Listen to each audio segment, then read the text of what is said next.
Welcome to upskill academy. या लेक्चरमध्ये आपण टाइम अँड वर्कचा सेकंड पार्ट बघणार आहोत. फर्स्ट क्वेश्चन आहे, एला एक काम करण्यासाठी 12 दिवस लागतात, बीला तेच काम करण्यासाठी 15 दिवस लागतात. दोघांनी मिळून सोबत 4 दिवस काम केले व त्यानंतर एक काम सोडून निघून गेला तर उर्वरित काम करण्यास बीला किती दिवस लागतील? बघा, सुरुवातीला आपण टोटल वर्क काढून घेऊ. एला किती दिवस लागलेत तर 12 दिवस लागलेत आणि बीला किती दिवस लागलेत तर 15 दिवस लागलेत. मग आपलं टोटल वर्क म्हणजे काय, तर दोघांचा एलसीएम असतो. तर 12 आणि 15चा एलसीएम किती येतो? 60. म्हणजे आपलं टोटल वर्क असणार आहे 60 युनिट. आपण इफिशियन्सी काढतो, तर 60 युनिट काम करायला याला 12 दिवस लागतात, म्हणजे एका दिवसाचं काम किती असेल? 5 युनिट. त्याच पद्धतीनं 60 युनिट काम करायला बीला 15 दिवस लागतात, म्हणजे एका दिवसाचं काम किती असेल? 4 युनिट. तर या पद्धतीने ही त्यांची इफिशियन्सी आलेली आहे. आता बघा, इफिशियन्सी भेटल्यानंतर ह्या दोघांनी मिळून 4 दिवस सोबत काम केले. मग ए एका दिवसात 5 युनिट काम करते, बी एका दिवसात 4 युनिट काम करते, असे म्हणून दोघं जण मिळून एका दिवसामध्ये 9 युनिट काम करतात. तर दोघांनी मिळून सोबत 4 दिवस केले. 9च्या इफिशियन्सीनं 4 दिवसात किती काम झालं असेल? 9 चोक 36 युनिट. मग आता काय झालं, तर 4 दिवसानंतर एक काम सोडून निघून गेलाय. मग टोटल काम किती होतं आपलं? 60 होतं. त्याच्यामधलं 4 दिवसामध्ये 36 युनिट झालं, म्हणजे उरलं किती असेल बघा, 10तून 6 गेले, 4 उरले, 5 मधून 3 गेले, 2 उरले, म्हणजे उर्वरित काम आहे आपलं 24 युनिटचं. आता हे उर्वरित काम कोण करणार आहे? कारण ए तर सोडून गेलाय, म्हणजे उर्वरित काम बी करणार आहे. मग बी एका दिवसात किती युनिट काम करते? 4 युनिट. तर हे उर्वरित 24 युनिट काम कराय 4च्या इफिशियन्सीने किती दिवस लागतील? तर 4 सख 24 म्हणजे 6 दिवस लागतील. पण या क्वेश्चनचा आन्सर असणार आहे 6, option number first. Next question आहे बघा, पीला एक काम करण्यासाठी 20 दिवस लागतात आणि क्यूला तेच काम करण्यासाठी 25 दिवस लागतात. याच पद्धतीनं एलसीएम काढून घेऊ आपण. 20 आणि 25चा एलसीएम असणार आहे 100, म्हणजे आपलं टोटल वर्क झालं 100 युनिट. एफिशियन्सी किती? 20 पंचे 100 आणि 25 चोक 100. मग आता या दोघांनी मिळून किती दिवस सोबत काम केले? 5 दिवस. मग बघा, पी एका दिवसामध्ये 5 युनिट करतंय, क्यू एका दिवसात 4 युनिट करतंय, 5 आणि 4 9. तर दोघं जण एका दिवसामध्ये 9 युनिट काम करतात. असं सोबत 5 दिवस केलं म्हणजे 9 5 किती झालं? 45 युनिट. टोटल काम किती हो आपलं? 100. 100 मधलं 5 दिवसामध्ये 45 झालं, म्हणजे उरलं किती असेल आता? 55 युनिट. हे उरलेलं काम आहे, उर्वरित काम आहे. मग आता त्यानंतर कोण सोडून गेले बघा? क्यू सोडून गेला, म्हणजे उर्वरित काम कोण करणार आहे? पी करणार आहे. मग उर्वरित काम किती आहे? 55 युनिट. कुणाला करायचंय? पीला करायचंय. ते किती दिवस लागतील? पी एका दिवसात 5 युनिट करते, तर 55 युनिट काम करा. 55 भागिले 5 म्हणजेच किती दिवस लागतील? तर 11 दिवस लागतील. म्हणजेच उर्वरित काम पूर्ण करण्यास पीला किती दिवस लागतील? तर 11 दिवस. म्हणून या क्वेश्चनचा आन्सर असणार आहे 11, option number first. Next question आहे, एला एक काम करण्यासाठी 15 दिवस लागतात आणि बीला तेच काम करण्यासाठी 12 दिवस लागतात. दोघांनी मिळून कामाला सुरुवात केली व काही दिवसानंतर एक काम सोडून निघून गेला. बघा, एलसीएम किती? 60 युनिट. तर 15 चोक 60, 12 पंचे 60. आता बघा, लक्ष द्या, हे आपलं टोटल काम आहे असं कन्सिडर करू. हे किती आहे? 60 युनिटचं काम आहे. आता हे 60 युनिटचं काम होतं, पण दोघांनी मिळून कामाला सुरुवात केली आहे. आता ए आणि बी न सुरुवात केली, पण किती दिवस काम केले हे माहित नाही आपल्याला. सपोज आपण इथपर्यंत केलं सुरुवात, x दिवस काम केलं. मग काय झालं, आता x दिवसानंतर कोणतरी सोडून गेले बघा, ए काम सोडून गेला आणि उर्वरित काम बी ने 5 दिवसात पूर्ण केले. म्हणजे शेवटच्या 5 दिवसात कुणा काम केलेलं आहे? तर फक्त बी न काम केलेलं आहे. मग बी एका दिवसामध्ये किती युनिट काम करत आहे? 5 युनिट. म्हणजे शेवटच्या 5 दिवसात किती केलं असेल? तर 5 गुणिले 5 म्हणजे 25 युनिट काम ह्या बी ने एकट्याने केलेलं असेल. टोटल काम किती होतं? 60 युनिट. 60 मधलं 25 हे 5 दिवसामध्ये झाले, म्हणजे उरलेलं किती असेल?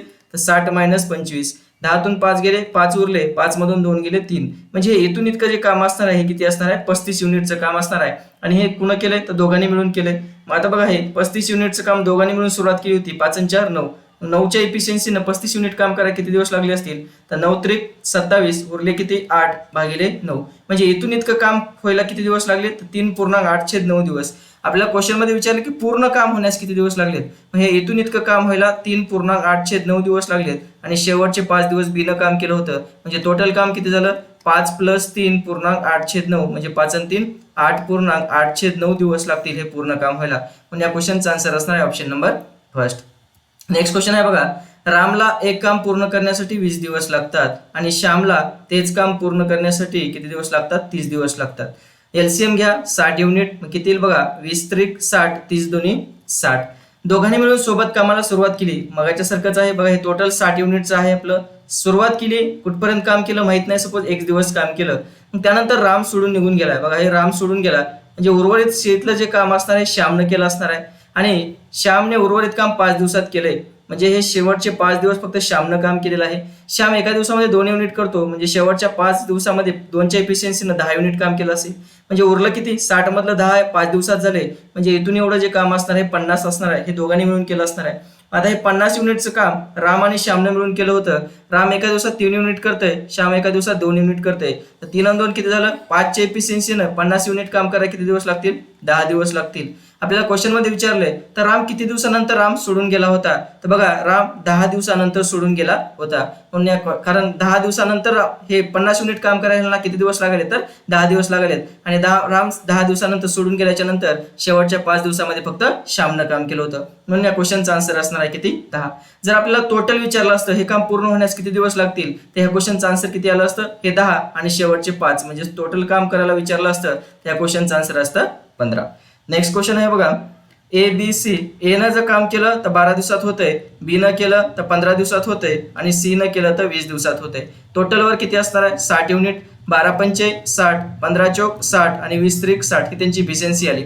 बघा तिघांनी कामाला सुरुवात केली, 4 दिवसानंतर ए सोडून गेलाय. मग आता ए एका दिवसात 5 युनिट करतोय, तर शेवटच्या 4 दिवसामध्ये ए न किती काम केलं असेल? 5 चौक 20 हे ए न काम केलं. त्याच्यानंतर तसेच काम पूर्ण होण्याच्या 5 दिवस आधी सी सोडून गेलेला आहे. बघा आपण लक्षात ठेवूया की पूर्ण काम होण्यासाठी किती दिवस लागलेत माहित नाही आपल्याला. सपोज पूर्ण काम हे x दिवसामध्ये होईल तुमचं. मग जर ए न पहिल्या 4 दिवसामध्ये 20 युनिट काम केलं, बी न पहिल्यापासून शेवटपर्यंत आहे पूर्ण काम व्हायला x दिवस लागलेत, बी एका दिवसामध्ये 4 युनिट करते, तर बी न पूर्ण काम किती असेल? 4x प्लस सी न बघा काम पूर्ण होण्याच्या 5 दिवस आधी सी सोडून गेलाय, म्हणजे काम किती दिवसात पूर्ण होईल? x दिवसात. त्याच्या आधी 5 दिवस सोडून गेला म्हणजे सी न काम किती केलं? x - 5 आणि सी एका दिवसामध्ये 3 युनिट काम करतो. या पद्धतीने हे टोटल वर किती आहे? 60 युनिट्स आहे. सॉल्व करा ह्याला. 20 plus 4x plus 3x minus 15 equals to 60. 3x आणि 4x किती झाले? 7x. 20 मधून 15 गेले किती उरले? 5 इक्वल्स टू 60. इकडे प्लस 5 इकडे मायनस मध्ये जातील म्हणजे 7x इक्वल टू 60 मधून 5 गेले 55 उरले. तर x ची व्हॅल्यू असणार आहे 55 भागिले 7. तर x ची व्हॅल्यू किती येईल बघा? 7 7 49 उरले किती? 6 डिवायडेड बाय 7. म्हणजे पूर्ण काम व्हायला किती दिवस लागणार आहेत? तर 7.6 7 दिवस. Option number first. धन्यवाद.